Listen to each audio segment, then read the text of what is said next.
Video ini hanya untuk mereka yang punya logika. Bagi yang tidak punya logika, skip aja. Kali ini saya akan membahas gerakan hijrah di kalangan artis. Jadi spesifik ya, di kalangan artis. Saya merasa ini adalah gejala serius yang bisa mempengaruhi persatuan kita sebagai bangsa Indonesia. Gelombang hijrah ini terutama terjadi di kalangan muda kota. Ini terlihat di kalangan mahasiswa, sosialita, sampai pengusaha.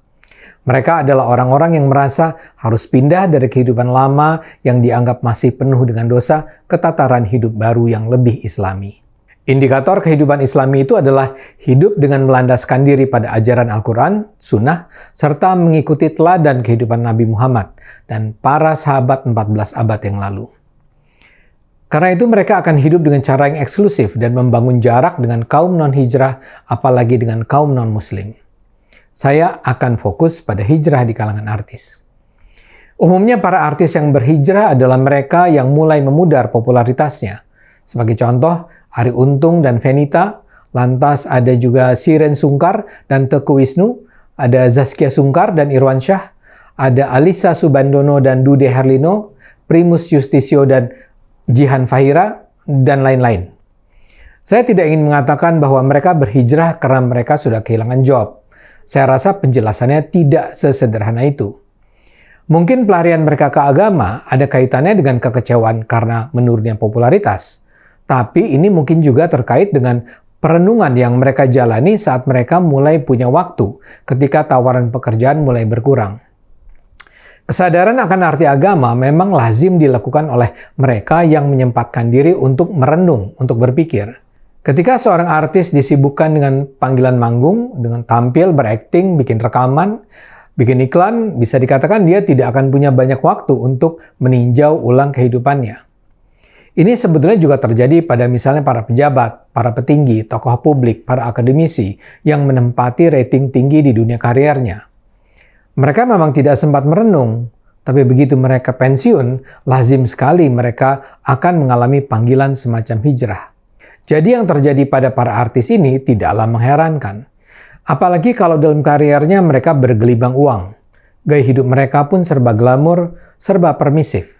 Jadi bukan saja soal tidak punya waktu karena kesibukan, tapi juga soal kekayaan dan gaya hidup yang membuat orang mudah terlena. Begitu tawaran-tawaran ini berkurang karena satu dan lain hal, dimulailah proses berpikir dan merenung tadi. Pada saat itulah orang mulai berpikir reflektif. Berusaha melihat pengalaman hidupnya dan mempertanyakan mana yang salah dan mana yang benar. Kalau kondisi si artis betul-betul ambruk, ini bisa membawa dirinya ke tahap depresi dan frustrasi. Ini yang sering kita dengar terkait nasib artis-artis dunia yang misalnya akhirnya terjerat dengan obat bius dan bahkan bunuh diri. Menurunnya popularitas bisa berdampak sangat serius bagi para artis. Bayangkan, dari tadi yang semula beraktivitas penuh, rezeki berlimpah, dia lulukan, jadi pusat perhatian, dapat privilege, tiba-tiba saja memudar semua. Itu bisa menjadi cobaan yang luar biasa. Karena itulah agama menjadi sebuah jalan keluar. Tapi dalam kasus fenomena hijrah di Indonesia, ada pihak-pihak yang memediasi. Ada pihak-pihak yang mengarahkan para artis ini ke sebuah tafsir agama tertentu. Dan itu adalah paham salafi. Salafi adalah paham keagamaan yang mengatakan umat Islam saat ini harus menjalani hidup dengan meniru teladan umat Islam terdahulu. Karena itu salah satu cirinya adalah pria berjenggot dan bercelana cingkrang, perempuan berjilbab lengkap. Para artis memperoleh pemahaman itu bukanlah karena mereka mencari sendiri. Ada semacam agen-agen yang mendekati artis-artis yang menunjukkan gejala-gejala kebimbangan hidup semacam ini. Para artis ini kemudian akan diajak untuk mulai hadir di acara-acara yang dipimpin ustadz-ustadz salafi tertentu. Ini misalnya terlihat dalam kasus Daniel Mananta. Daniel memang bukan muslim, tapi dia bahkan salah satu target yang sangat potensial untuk didekati. Daniel belakangan memang terlihat sebagai seorang artis yang sedang dalam proses pencarian agama. Dari apa yang saya baca di media, Daniel didekati dan diajak ikut dalam pengajian-pengajian salafi yang memang dihadiri sejumlah artis terkemuka. Daniel bahkan mendapat kesempatan untuk ikut dengan dakwah yang dilakukan Ustadz Abdul Somad. Saya juga pernah mendengar cerita lain. Saya pernah mengobrol dengan seorang mualaf, orang yang pindah agama ke agama Islam. Dia bercerita bahwa begitu dia menyatakan hendak masuk Islam, dia didatangi oleh orang-orang yang menyambut niatnya itu. Tapi lebih dari itu, orang yang mendekati dia itu bahkan menawarkan uang dalam jumlah besar kalau dia mau menjadi semacam duta untuk paham salafi yang hendak dikembangkan. Bahkan kenalan saya itu, dia seorang terkenal, bilang bahwa kelompok ini juga mendanai hidup para artis hijrah. Jadi para artis hijrah ini dibuat nyaman hidupnya dan tak perlu lagi berpikir panjang tentang bagaimana mencari uang selama mereka mau bergabung dengan gerakan hijrah ini. Para artis itu bahkan memperoleh pinjaman rumah dan kendaraan yang membuat mereka nampak hidup dalam kemewahan. Kenalan saya itu sampai mengajak saya menghitung dan membandingkan berapa penghasilan para artis hijrah yang lazimnya sudah sepi order dengan gaya hidup mereka yang wah. Menurut dia, itu dilakukan agar masyarakat percaya bahwa jalan hijrah itu tidak akan membuat seseorang kehilangan kekayaan. Dan perekrutan artis-artis hijrah ini dilakukan secara berantai. Jadi artis A mendekati artis B yang pada gilirannya diminta untuk mencari artis-artis lainnya.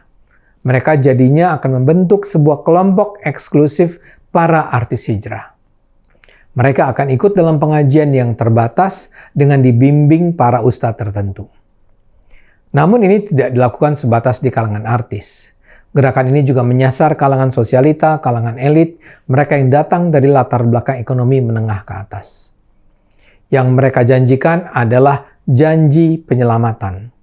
Mereka akan merasa bahwa hidup mereka berlimpah rezeki di dunia dan akan memperoleh jaminan kebahagiaan di surga kalau mereka mau berhijrah. Dan mereka bisa berhijrah kalau mereka bersedia bergabung. Lebih jauh lagi, para artis hijrah ini harus terus mempromosikan betapa bahagianya menjadi artis hijrah. Mereka harus tampil di media sosial, harus secara kontinu bercerita tentang kehijrahan, dan tampil di berbagai acara untuk menarik lebih banyak pengikut gerakan hijrah. Masalahnya, seperti saya katakan, para artis ini tidak benar-benar mempelajari secara mendalam ajaran agama. Mereka cenderung menjadi penerima pasif begitu saja ajaran-ajaran agama yang ditanamkan para ustadz mereka. Mereka tidak dibiasakan berpikiran kritis. Mereka tidak dibiasakan bertanya dan mempertanyakan ajaran agama yang diberikan, betapapun itu terasa tidak masuk akal.